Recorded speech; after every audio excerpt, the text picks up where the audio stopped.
साथियों, ओडिशा अपनी सांस्कृतिक समृद्धि के कारण हमेशा से खास रहा है। ओडिशा की विधाएं और किसी को सम्मोहित करती है, हर किसी को प्रेरित करती है।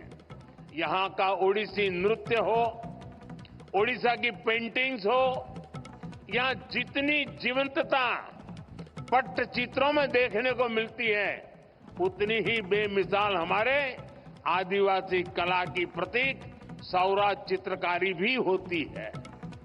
संबलपुरी, बोमकाई और कोटपात बुनकरों की कारीगरी भी हमें ओडिशा में देखने को मिलती है। हम इस कला और कारीगरी का जितना प्रसार करेंगे, उतना ही इस कला को संरक्षित करने वाले उड़िया लोगों को सम्मान मिलेगा। साथियों, हमारे उड़ीसा के पास वास्तु और विज्ञान की भी इतनी बड़ी धरोहर है। कोणार्क का सूर्य मंदिर, इसकी विशालता, इसका विज्ञान, लिंगराज और मुक्तेश्वर जैसे पुरातन मंदिरों का वास्तु, ये हर किसी को आश्चर्यचकित करता है। आज लोग जब इन्हें देखते हैं तो सोचने पर मजबूर हो जाते हैं कि सैकड़ों साल पहले भी उड़ीसा के लोग विज्ञान में इतने आगे थे। साथियों, ओडिशा पर्यटन की दृष्टि से अपार संभावनाओं की धरती है। हमें इन संभावनाओं को धरातल पर उतारने के लिए कई आयामों में काम करना है। आप देख रहे हैं, आज ओडिशा के साथ साथ देश में भी ऐसी सरकार है जो ओडिशा की धरोहरों का, उसकी पहचान का सम्मान करती है। आपने देखा होगा, पिछले साल हमारे यहाँ G20 का सम्मेलन हुआ था। हमने G20 के दौरान इतने सारे देशों के राष्ट्राध्यक्षों और राजनयिकों के सामने सूर्य मंदिर की ही भव्य तस्वीर को प्रस्तुत किया था। मुझे खुशी है कि महाप्रभु जगन्नाथ मंदिर परिसर के सभी 4 द्वार खुल चुके हैं। मंदिर का रत्न भंडार भी खोल दिया गया है।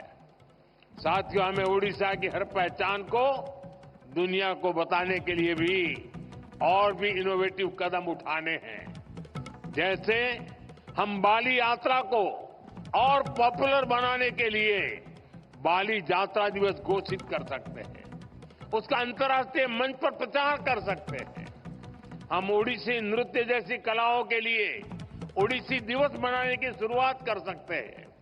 विभिन्न आदिवासी धरोहरों को सेलिब्रेट करने के लिए भी नई परंपराएं शुरू की जा सकती है। इसके लिए स्कूल और कॉलेजों में विशेष आयोजन किए जा सकते हैं। इससे लोगों में जागरूकता आएगी, यहां पर्यटन और लघु उद्योगों से जुड़े अवसर बढ़ेंगे। कुछ ही दिनों बाद प्रवासी भारतीय सम्मेलन भी, विश्व भर के लोग इस बार उड़ीसा में भुवनेश्वर में आने वाले हैं। प्रवासी भारतीय दिवस पहली बार उड़ीसा में हो रहा है। ये सम्मेलन भी उड़ीसा के लिए बहुत बड़ा अवसर बनने वाला है।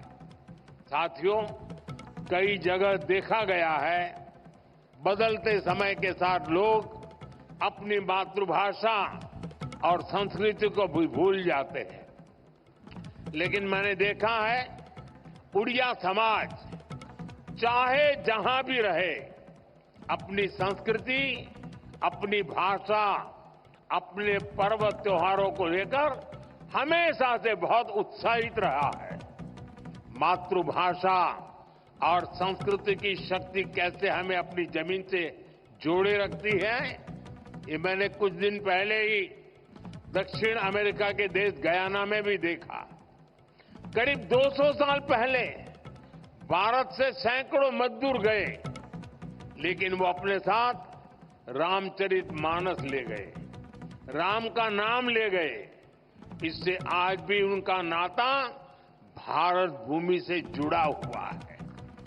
अपनी विरासत को इसी तरह सहज कर रखते हुए जब विकास होता है, तो उसका लाभ हर किसी तक पहुंचता है। इसी तरह हम ओडिशा को भी नई ऊंचाई पर पहुंचा सकते हैं।